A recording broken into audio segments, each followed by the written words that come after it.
Welcome back to the Fallen Forward Studio. In the shotgun seat is Mr. Jacob Paul Allen. Welcome. Good to be here, man. I'm glad you're here. Now, before we get too far, I want you to know that there's a part 2 to this, where Jacob's on the back of this truck singing a song, an original song about a Chevy. We won't hold that against you. Sorry, Ford. I'm sorry. I didn't know the rules. We don't hate Chevys. I mean, any old truck, man. Any Right. old truck will do. But Man, there's just so much history in them. And this just, reminds me of that old beat-up truck my brother had that the song was about. So, what year was this truck? you know, I'm not that guy. I didn't get into the trucks and stuff like that. All my other friends and brothers' friends had the jacked-up trucks, so I just rode around in theirs and didn't have to spend my money jacking stuff up. Was it like an older square body? Yeah, style? I want to say old square body, and it was, I would say probably in early 80s, late 70s, Okay. maybe. Probably early 80s. It wasn't super old, but it was, it was just one of those primer gray like everybody else's Yeah. Chevrolet or Ford or Dodge, whatever. They just, sand it down and primer grade it and then put the wheels and tires on it and went mud bogging. The good thing about primer gray is like you can slap a brand new body panel on it, from another truck. I say brand new, but like one that's not dented up or rusty. Slap it on there, paint it gray, you never know. Yeah, it's perfect. I mean, and like I said, if you're just riding around the back roads or the old logging roads like we did, it just didn't matter. You didn't want a good paint job on a truck like that anyway. No, you're gonna get some dents in there. If you don't have a dents in your pickup truck, you're not using your truck. Yeah, there's trucks for show and there's trucks for go, and most of those trucks like that were made for going. So Not what- sitting around the yard. Jacob, what do you do? I know you're a troubadour. You're a true troubadour, man. I don't know You about get the that. road, That's just a tough word there. Thank you, though. But you also you have a family back home. You have a job. Maybe tell us a little bit about your family, your background, and kind of how you got into music at the very beginning. All right, so family life. I am married. I have a beautiful wife, Alexandra McGarry, for Alexandra McGarry Allen. 4 years now, coming up here in today. Is it today? You better get on the phone. Dang, I gotta call my wife. I already did that. And 2 beautiful children, 2-year-old son, 3-month-old daughter, and we met actually at one of my shows. Cool. Her parents kind of are to blame for that, and that's a whole long story, but they called her over and said, hey, this guy's playing music, playing John Prine songs, you gotta come check him out. And so she did come over, she listened, and here we are now. But Is that the first bullet point you look for in a somebody you date? It's like they have to like John Prine. it's not like I didn't know that it was, but especially when you're thinking about someone that you want to do more than just date, I think that it was a bullet point. Yeah. It definitely helped. Same. The taste of music is a big thing. Oh yeah. So she liked your music. You guys got together. How long were you dating before you got married and everything? So we dated for 7 years, and that was about 5 years longer than her family and everybody wanted us to be dating before the marriage happened. But everything happens in its own time, and so we got married after 7 years of dating, and like I said, 4-year anniversary today, and it's been a wild ride, and it's something that I highly recommend, and I hope everyone gets to experience this type of thing in their life. It's just a beautiful thing. Yeah. Well, congrats on 4 years, man. Thank you. Plus, it's really it's 11 years, right? Yeah, let's Or 10, it's 11? 12, so 2005. It's coming up on 12 years of knowing each other and dating and all that stuff. Yeah. The time flies, doesn't it? You got a couple kids. Yeah, and that's making time move a lot faster. Like a lot faster. And they're pretty young, you have a baby. Yeah, 3-month-old daughter, Miss Emily Joy Allen, and like I said, a 2-year-old son. He was born on June 10th, and then 2 years later, she was born on June 19th. So, yeah. If your son picks up a guitar one day and decides that he wants to be a troubadour, what would be the first piece of advice you'd give him once he understood the whole concept? What's the first piece of advice you would give him? It's funny. That's a good question, and I feel like that's something that some other younger artists have been asking me recently, and I don't feel like I'm at that age, but it just happened quickly. Here I am at the troubadour age, I've been doing this for almost 20 years, and I think that to be serious about it, like a serious piece of advice would be for him or anyone else that's getting in this game. And I think it's just finding out who you are as an artist if you want to pursue this and what makes you tick, and stick to that. There's a lot of noise out there, so to speak, and static to try to influence you to be one way or the other, but I feel like the artist I'm always drawn to and the artist that I try to be is someone who's really sticking true to themselves. And it's taken me some time to kind of figure that out. I didn't know that right away. There's, like I said, so many influences out there coming in, and you figure out what works best for you. But yeah, I think the quicker you can figure out who you are as an artist and what your goals are and how you want to be remembered, especially as a writer, then go down that road and stick hard down it. Mm-hmm. It's not an easy road, but I think that's great advice, man. And it's sticking, finding your voice and finding out who you are it can be a challenge, at first, because we all have influences, and to not stick too close to one influence or the other, and just to find your voice is a challenge. But over at a certain point, it kind of clicks. It's like, yeah, this is my sound. This is what makes me feel good. Like I'm not a cowboy. I'm not this. I'm not that. I'm just trying to be myself. Yeah. And we, not to say there's nothing wrong with being a character on stage, and we see a lot of people get success from that. But it's like, and that's their true self. That's their authenticity. Mm-hmm. But it's kind of a long path, man, to figure that out. It took me a while. I think that, like you mentioned, some of these people that create a character that's on stage, and I said that could be genuinely who they want to be and stuff like that. But like, that's a hard road to go down. Like, you always have to be in character, And I know artists like this, and they pretend to be that person all the time. Mm-hmm. And I've known them in other facets, in other areas of life other than being there, and I know that, like, they're still putting on a little bit of a front. Yeah. But what do you say? Stop that and be yourself. It's just like, that's who you are. That's your artist side. You want to be that. You've created it. You're that character now. It's cool. It's kind of like show business in a way. Like, it's a stage. We, whether we're in our own character or something else, like, it's you on stage, you can be whatever you want to, and that's the beauty of it. Whether it's acting or music or anything in the arts, it's like a creative expression. You nailed it. I mean, that's exactly right. It is a creative expression. It is art, and it's up to be interpreted by other people. But also, like, as we're putting it out there, it's our interpretation at that time, and that can change a little bit here and there. Depending on what we're doing, a song we're writing, a feeling we're having when we're writing or performing, and that's the beauty of art. Yeah.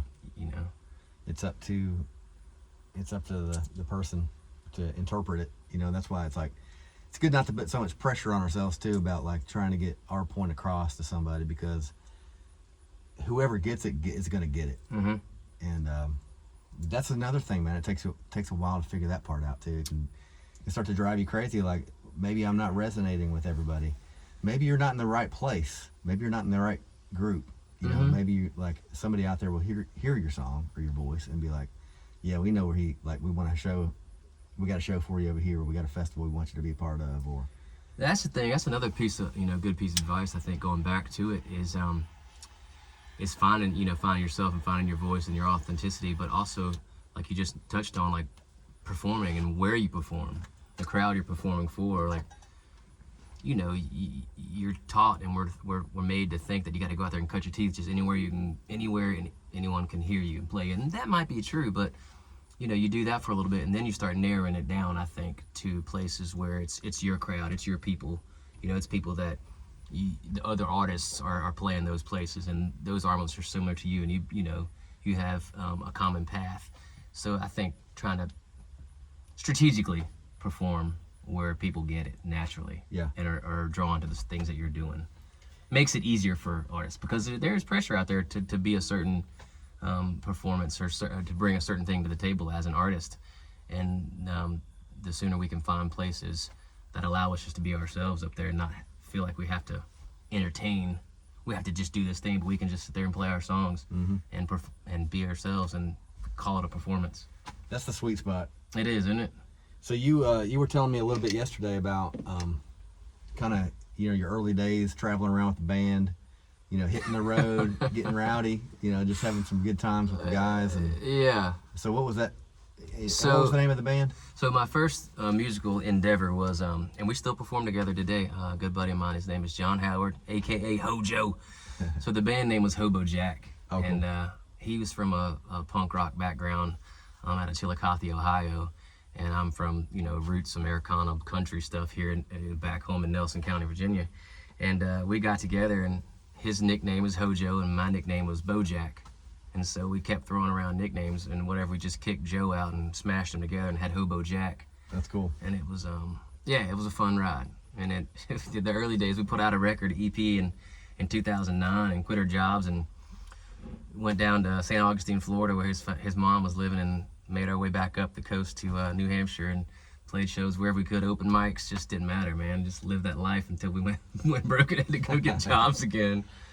But man, it was one of the stories that we still laugh about when we were on our way on down to St. Augustine.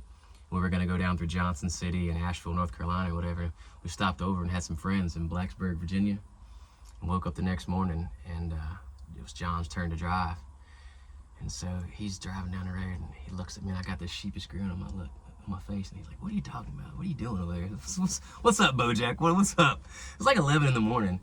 And I pull out this little brown bag, and it has a green bottle of Evan Williams Green Label, and I just start slowly taking the bottle top off the bottle. I smell it, and I throw it out the window. I know it's bad, I'm sorry. I was a 21-year-old, 24-year-old, 26. I was 27. I was a punk kid still, just trying to make a point. But so yeah, we finished that bottle. I drank most of it. Sorry, it's just to be clear, it's true, not just to defend drinking and driving, but I let him know what my feeling was that he was driving, and I was going to handle that bottle of Evan Williams. was it a pint or like a fifth? No, it was a pint. Okay. It was a pint. It wasn't a whole fifth. That would be bad, real bad. It'd be rough. But yeah, so I killed a pint, mostly going down the road between Blacksburg and Johnson City, Tennessee. Yeah, we don't condone drinking and driving. No, never do that. And nobody ever does that. Never. It's not something you should do. Unless you're not doing the driving, of course. Right. There are states where it's completely legal to have an open container too. Like Illinois is one of them. Is it really? Yeah. You can, as long as you're not driving. If you're not driving, you can drink. You can have an open container yeah, it's crazy. So you can just like hanging out on the side of the road, keys in the floorboard. As long as you're not driving, you can have a drink. Wow. Yep. And I'm not sure if that's it's always been that way, or maybe they changed it, or maybe that's some bullshit somebody told me. Don't fact check us here now, folks. We're just having a little show here. We're just talking and rambling a little bit, telling stories. Don't hold these stories against us, man. I ain't worried. I am if you notice, I know I do a cigar review sometimes on these shows. This is a black patch. Let's see if I can get this focus. It's a black patch.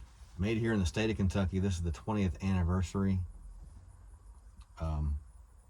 This is good. I just fired this up. It's a Maduro. It's a What does that mean? It's a good smoking. I'm a non-cigar guy. Like, what is a Maduro? See how dark this is? Mm-hmm. It's because the aging of this. Oh, the tobacco. So the tobacco, it hangs in a barn, or sometimes they pile it up. And they let it ferment, let it age, and it gets a fermentation. Is that where a lot of flavors come from? It's a lot of You get a flavor profile from this is the wrapper. You have a filler tobacco and a binder, and most of the time, from what I've been smoking, all three are different kinds of tobacco. It's not coming from the same place, or not coming from. Sometimes the same they're way. from different. Sometimes they're from different countries even, but typically they're from the same company that has different plantations and farms and things like that they're growing different tobaccos in different climates, different soil types, different shade, full sun, and that all affects the flavors. You get different flavors. You get different colors on the tobacco leaves themselves. So that's why you have such a variety of cigars. Yeah, I never thought to think that far into it, but that's some well thought out. Well, it's like bourbon process there. It's like bourbon, man. You get different flavors of bourbon just by the aging process and where it's going to be aged. The temperature in the rick house.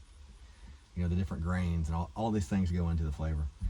But the thing I like about cigars too is it's something that's good. It's kind of a meditation almost. It's very conducive to conversation too.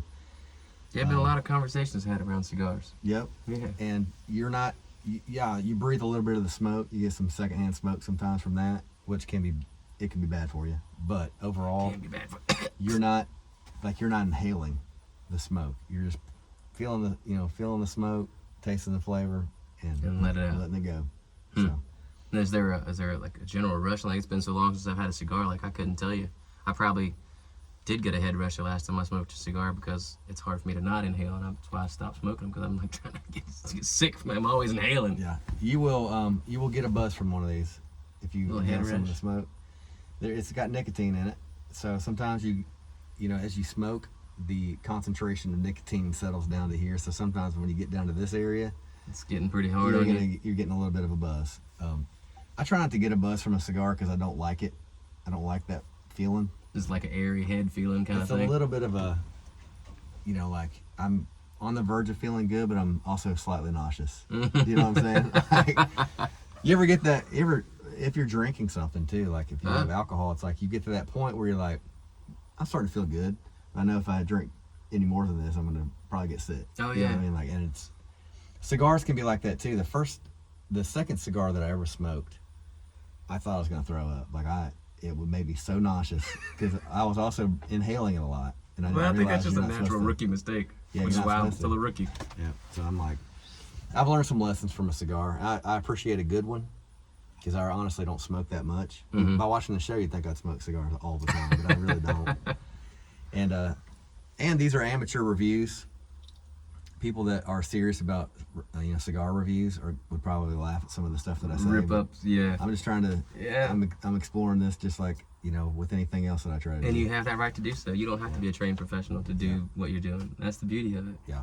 That's another form of art in itself. And then just asking, sitting in a truck, asking my friends questions and getting their background. I really love doing it.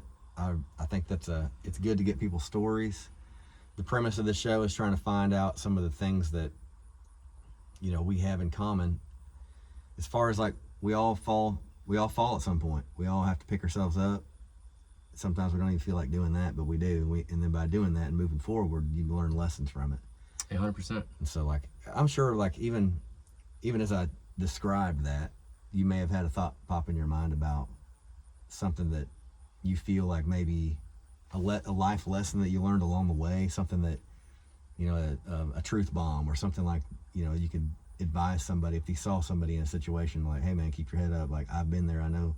Like, what's something like that you feel comfortable sharing? You don't have to, but like if there's something that you feel like would be good advice for somebody, let's say as an artist, the feelings we all go through at times. Like you've already talked about advice you would give to your own son about finding your own voice and being authentic and, but let's say that your son tries to do that and he's like, man, nobody's really getting what I'm saying. Like, what is something that works for you? Well, because every single artist feels that way at some point. And I don't care if you're talking about somebody just starting out or somebody that's been on the stage that everybody looks up to. Yeah. I think that, along those same lines that we've talked about already, especially in today's world of music, it's hard to not play the compare game, It's really easy to do with social media and things like that. And I'm still guilty of it. And I have those moments even still, and it's like I said, it's hard to not fall in that trap and see someone's calendar and see the places they're playing, or someone who's on the same level as you are, and like they're getting all these opening act gigs that you're trying to pitch for, and you feel like you're just beating a dead horse. Like, what's the point of all this? What can I do differently? Is this working? Am I doing the right thing? You start spiraling out of control and asking yourself all those questions. And I think at the end of the day, you have to kind of like find something that centers you, whatever it may be, and it pulls you back to that point, and makes you kind of get streamlined focus and cut through all that noise and all that comparison-driven stuff, and know that, you know, you're doing it for a reason. That's your journey.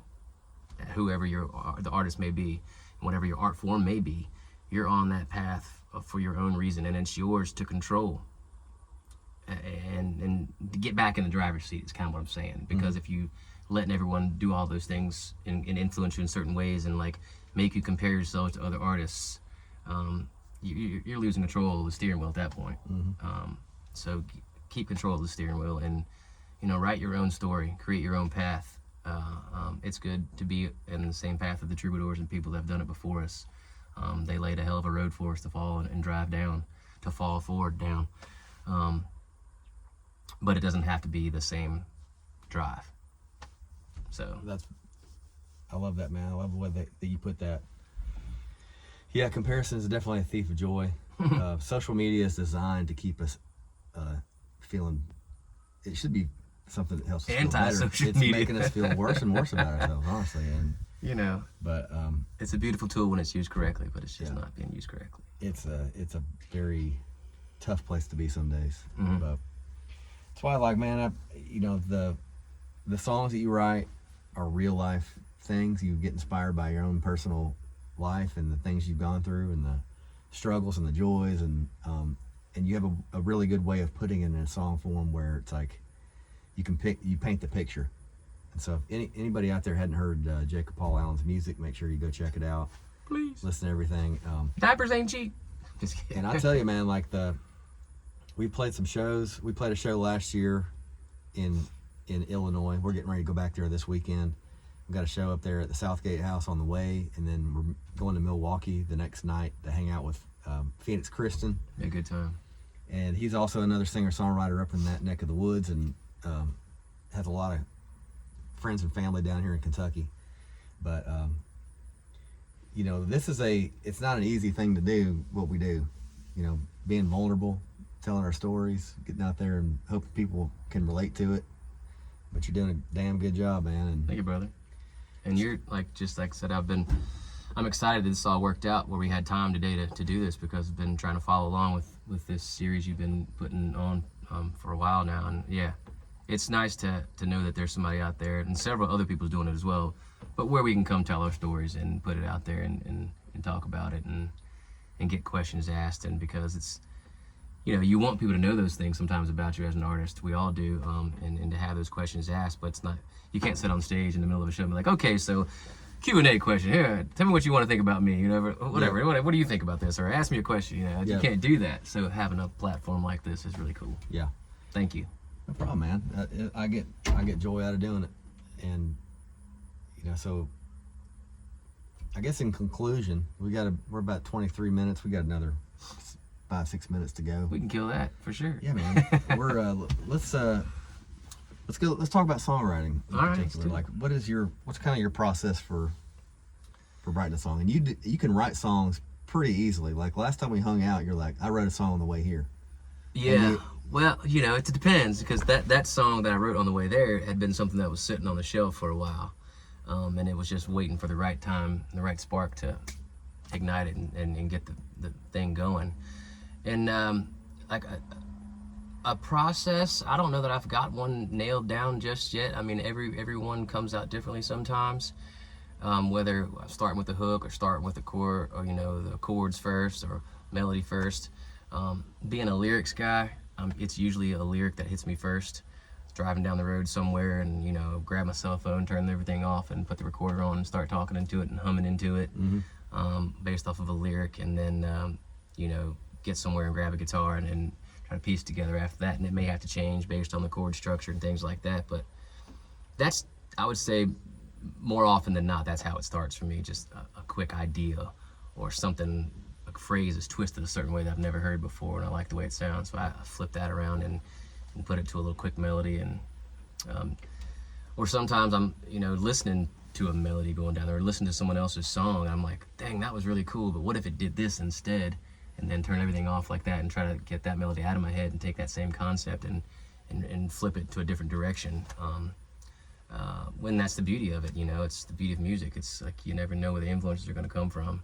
And yeah, you know, it's at the end of the day, there, you know, it's the challenge of it all, because there's only so many chords in music, and there's only so many words in the English language. Do you feel like the melody is more important sometimes in certain songs than the lyrics, or do you think the lyrics are more important at all times?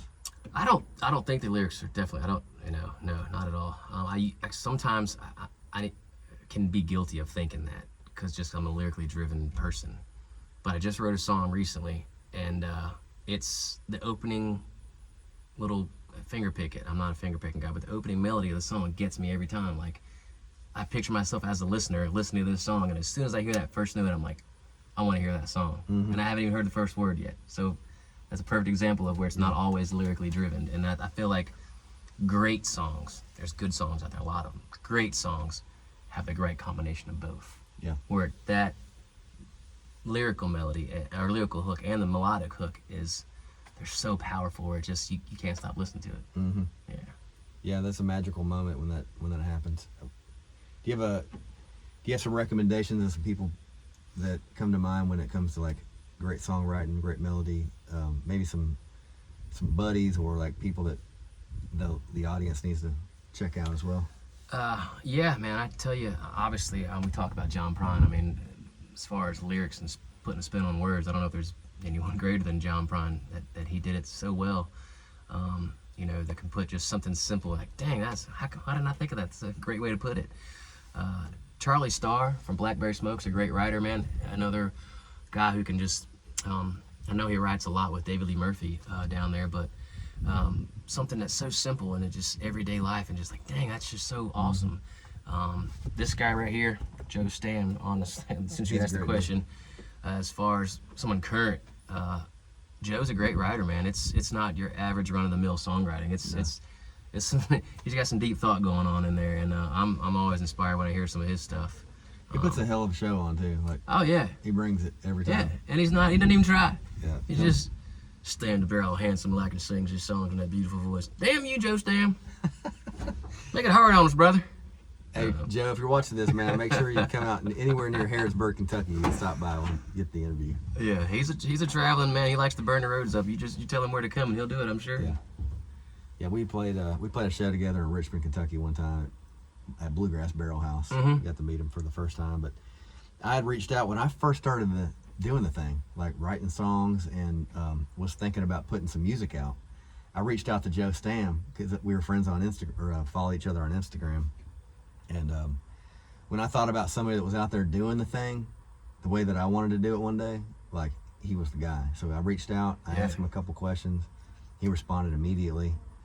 And, we never really got to hang out and become friends, but I consider him a friend, even though I don't really even know him. Know him that well, yeah. Other than just like that one time playing a show with him and then just seeing the way he acts on social media. And yeah, he does a great job. Yeah, he's got a great team, and it's fun to watch him do his thing. And I've seen him a couple times. Opened up for him at the Bird's Nest in Dunn, North Carolina, and just kind of stayed connecting with him ever since then. And he does it right, I think. If there's someone to say that's doing it right, I don't know, right or wrong, whatever, but he does a great job. Yeah, I think. Anyway, enough Joe Stam. Good job, Joe. Backpacking, batting. How do you say that? Patting. So how often do you play with a full band? I don't know, man. It's a couple times a month, maybe, as an average, maybe 3 times a month. I'd like to think we do it more. It just depends. Like, sometimes they stack right up. Like last weekend, we had Thursday, Friday, Saturday, and then we don't play again until November 8th. So a bunch of solo stuff between now and then. But I've grown to love the full band environment. It's just obviously more conducive for energy and getting people involved, Yeah. And the challenging side of that full band thing is the lack of freedom that you might have as an artist to do whatever you want. I've been trying to deal with reeling that in, because as a solo artist, you can do whatever you want. You can change time, you can change the melody a little bit, you can do this, you can do that. Yep. When you got a drummer back there trying to keep up with you, that gets a little tricky. Yeah. So it's been a fun learning curve to transition from mainly solo artist the last few years to playing with a band, and got some great players, man. I mean, seriously, some of the best players in Central Virginia and in Virginia. I mean, they're just super talented dudes, and they stick with me, and it's just fun to stand up there in front of those guys. And sometimes I forget I'm in the band. You know, I'm letting everybody have a solo break, and I'm just listening to the band. I'm like, wow, this is really cool. Yeah.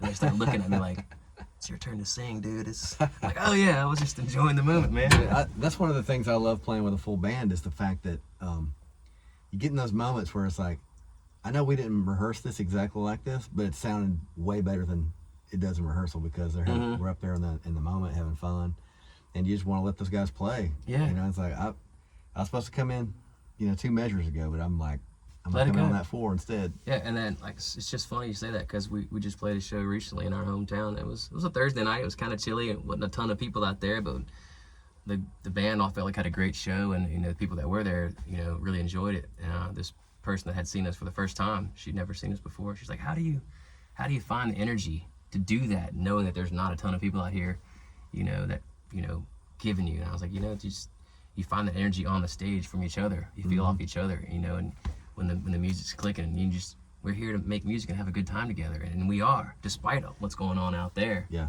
We're having fun right here, and that's where the energy comes from. Yeah. I can't wait to see one of your full band shows, man. We've done a lot of solo stuff together, and Yeah. it'd be fun. We get Same, together man. and I do it. have, I've seen a couple clips of you playing with a full band, but that's just not the same, man. And- Live's totally different. And I don't really, I don't have a band. Like I kind of piece my friends together as they're available for certain shows, and I've been really lucky on some shows to have certain people available. But one thing that I really would love to do at some point is have a band where we know rehearsal every week. We know the guys that are going to be there, and we have songs we create together, and we go out there and it don't have to be Lance Rogers. It could be just a band name. Like just do something like that. Like Yeah. I think that appeals to me a lot. I know it's probably a lot more work than just what I do right now. It's definitely a lot more work, especially at our age, and I hate to keep using the age, but everybody's got a lot of stuff going on. And my particular band is not always the same band. I think I've got 3 deep, maybe 4 deep at each position, just to have a rotation sometimes because not everyone's available. Everyone's busy, especially my main guitar player. He's a front man of his own band. He and the drummer have a band, and he's also one of the hardest working solo dudes around my area. Like he can play just as much as a Broadway Nashville guy in my hometown and in the area, So getting him tied down to have on the guitars is hard work sometimes. So, but when we do have that core group of people, the 5 of us, it's a rocking band, man. I'd put us up against anyone. I really would. Hell yeah. It's a fun time. But yeah, like you said, having those moments where you go to rehearsal and play a song your way. You take a song to the band and they're like, let's try it this way, or maybe let's tweak this, or let's have this ending, or hey, let's try that in a different key, man. You sound good. It's like a great song, but maybe try it in a different key and see how it sounds there. And that happened recently, and the song's a whole new, brand new song now, and we all love it so much more. Cool. But I think that,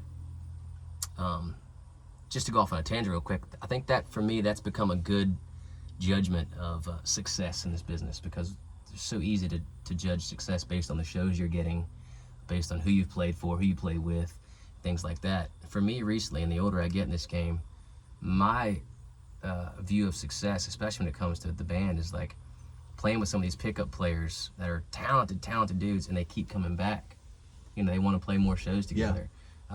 That speaks volumes to me. And they don't have, none of them are, hey, like, dude, love your stuff, you're the best bird, great sing, great, it's not a lot of that back patting stuff going on, really.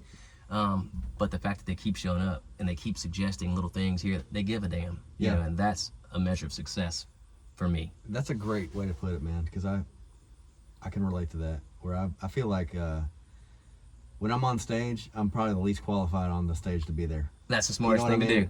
I'm That's the smartest thing you can do. I'm learning from the best. You know what I mean? Like, yeah.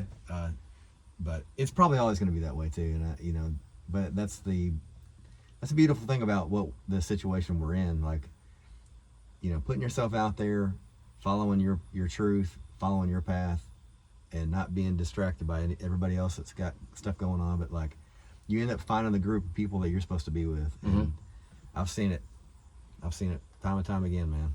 Yeah, I think it's easy for other people to enjoy those moments as a band when they see a band that is exuding that very thing. Like, those guys are having fun together, man. Camaraderie, like a brotherhood kind of thing. That's a thing that's happening. Yep. You can tell those boys really enjoy playing music together, or those girls, whatever. Maybe I don't do it that way, but yeah, when you see something like that, it's always been fun for me to watch, and I try to watch the crowd when we're up there having fun, and it's just it's contagious. Yeah. Well, man, it's been a great conversation. Want to talk a little, just in finality, about this cigar. Black Patch Cigar Company, 20th anniversary, made here in the state of Kentucky. It's a good smoking cigar. This one is, it's got a slight leathery taste. You know, like it's got some walnut notes. I taste a little bit of like a caramel, like a dark caramel kind of feeling. It's a good cigar, and these are not pricey at all. Like a Black Patch, you're probably going to spend $7-8 on one of these, maybe a little bit more depending on where you're at. But and so there's like a mid-grade thing, or it's kind of a middle price range for at least the cigars that I smoke. Hell, you can spend $100 on a cigar if you want to. You can spend $1 on one if you want to as well. Right, Like, yeah. I try to shoot for that mid-grade. The spectrum is pretty broad But also, there. I give them all a chance. You know, like this one. Another thing that I look for in a cigar is, like, when you're smoking it, how even does it burn? That means it's a very well wrapped cigar, good quality. Yeah, you see some that are like, Yeah, it'll start canoeing out on the top or something. That's like it wasn't wrapped correctly. yeah. Or it's got something in there that's blocking the airflow. Something that was like a little twig or Yeah, something. this one does seem to be burning. This pretty, one's pretty very smooth all the way even. around. But that's enough cigar talk. All right, But y'all, Jacob, Paul, Allen, we're gonna hit the road. northbound, here we come. Crooner We're Circus. coming for you. But again, tell everybody where they can find your music. JacobPaulAllen.com. You can find me there. Facebook, Jacob Paul Allen. Instagram, the Jacob Paul Allen. TikTok, the Jacob Paul Allen. Yeah, I think you can find it all there. But one-stop shop, JacobPaulAllen.com. Do it, y'all. Well, thanks for coming out, brother. Thanks, Lance. Always Yeah. a pleasure, buddy. Anytime. But make sure you check out part 2 with his original song about heaven is a back road, right? Heaven was a back road, Heaven yeah. was a back road.